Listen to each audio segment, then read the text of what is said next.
Oi gente, tudo bem?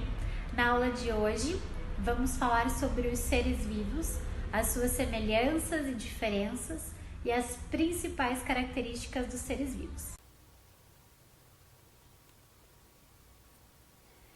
Os seres vivos sempre despertaram a curiosidade humana. Dúvidas como é a origem da vida, como surgiu a grande variedade de seres vivos existentes na Terra, como o corpo humano funciona ou como é a estrutura dos seres vivos? Para responder a essas perguntas, a biologia foi criada.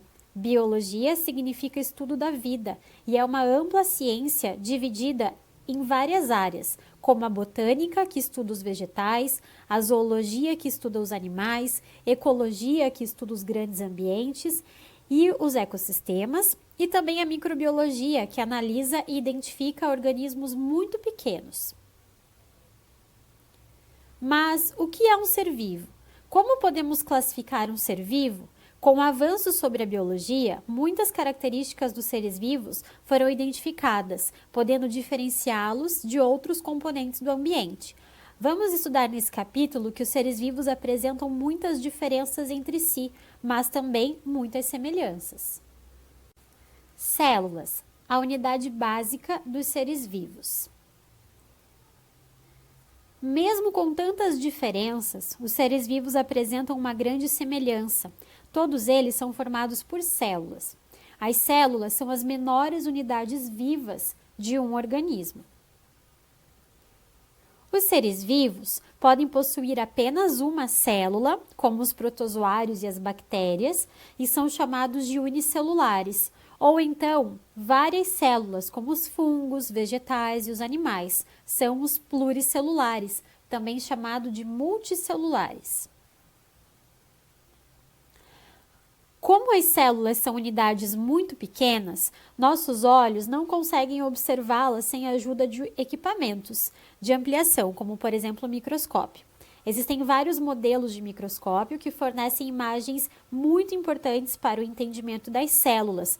Como já vimos, todos os seres vivos são formados por essas células. Mas apesar dessa semelhança, as células apresentam também diferenças entre si. Vamos ver algumas delas. Célula animal. A célula animal é formada por membrana plasmática, que envolve, delimita e protege a célula, citoplasma, que corresponde a todo o interior da célula. O citoplasma é formado por uma substância gelatinosa chamada hialoplasma, onde estão imersas as organelas, que são pequenas estruturas que auxiliam na produção e armazenamento de substâncias. E também o núcleo, formado por uma camada de membrana chamada carioteca, que protege o material genético.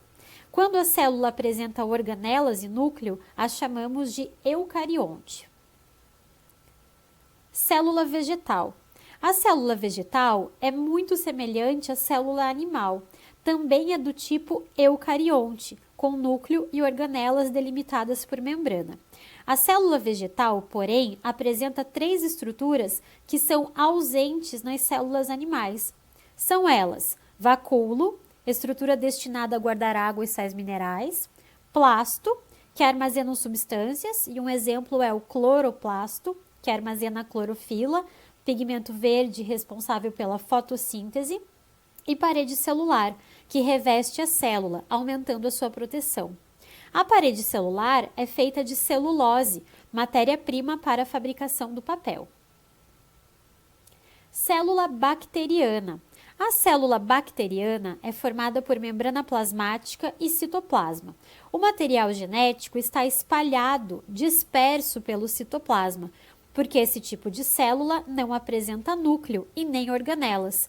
Por isso é classificado como célula procarionte. Todos os seres vivos que apresentam esse tipo de célula são unicelulares.